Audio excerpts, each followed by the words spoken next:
We last left off with the joyous marriage of Zal and Rudabeh. Let me quickly remind you of some character names and family lineages before we continue. Zal is an Iranian hero from the city of Zabul, and he was born with white hair.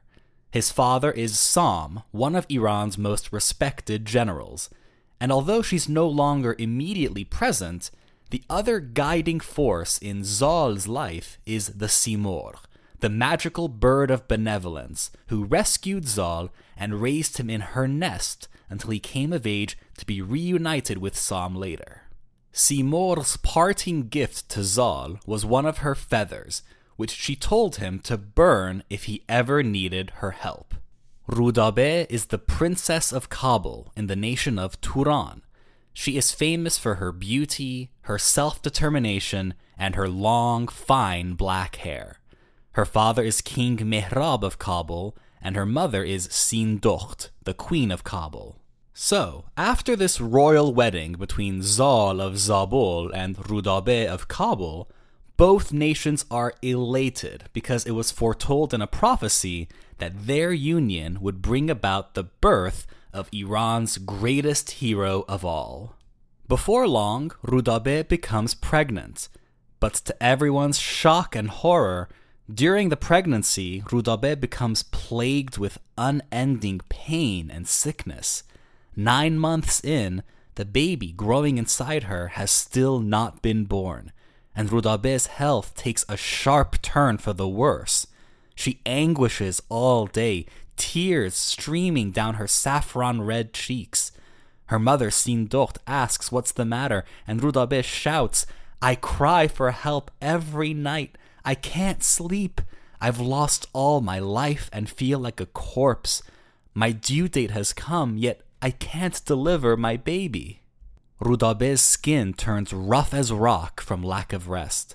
One day, she becomes so weak that she faints and falls to the ground. Everyone shrieks in terror, especially Simorgh, who pulls her own hair out in panic. They all rush to tell Zal that his wife and child may be dying, and Zal urgently arrives and sees Rudabeh lying on the couch, barely clinging to life. Zal's heart breaks and he begins to cry out in despair, desperately seeking some remedy. Then, in a miraculous moment of clarity, Zal remembers Simorgh's promise that if he ever needed her help, just burn the feather and she will come. So Zal tells Simorgh, takes the feather, then lights a small fire in a censer, which he uses to burn the feather's tip. And suddenly, the whole room becomes dark from the shadow cast by the mighty and magnificent bird who, just as she promised, swooped all the way down from her nest on Mount Alborz without delay, like a cloud whose drops were pearls of peace. Zal, moved by the sight of his beloved rescuer and mother, bows and begs Simorgh to save Rudabeh. The Simorgh looks over at Rudabeh and calmly assures Zal, "Don't fret, my dear. This child will be born, and he will be the most noble and glorious hero of all. Lions will bow to him. Clouds won't dare to cast a shadow on him. His battle cry will split a leopard's skin. His strength will make enemies' hearts quake. He will be tall as a tree. He will be mightier than an elephant, able to flick a brick 2 miles. But the Almighty and good God has willed that your child's birth will not be a natural one. So I will guide you through taking the baby out of Rudabeh's tummy another way." Simorgh tells Zal to first bring Rudabeh wine to calm her and ease her pain and anxiety. Then, bring a blue steel dagger and find a skilled surgeon. When Rudabeh becomes unconscious, have the surgeon carefully make an incision along her waist. Then, take the baby out of her tummy, like a lion from its lair, and then stitch up the gash. Finally, make a herb out of milk and musk and dry it in the shade. Once Rudabeh's wound is stitched, dress it with the herb and rub it with this feather of mine. Once all this is done, everyone watches with amazement through teary eyes as Rudabeh comes roaring back to life unharmed, and then gently falls asleep to let her exhaustion subside.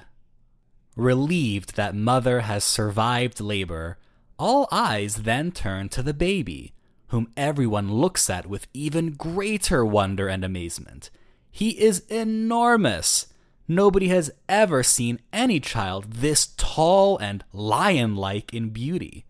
It's his first day of life, and he already looks 1 year old. When Rudabeh finally wakes up and calls to her mother Simorgh, all the palace brings gold and jewels to shower over Rudabeh in praise and congratulations of her heavenly baby. They bring him to her, and Rudabeh smiles gazing upon him. She says, "My grief is over, and my heart swells." She announces that the baby's name will be Rostam. What follows is a grand ritual to announce Rostam to the world. Zal, Rudabeh, and Simorgh supervise as the palace attendants craft a life-size ceremonial doll in baby Rostam's image, made of silk and stuffed with sable fur.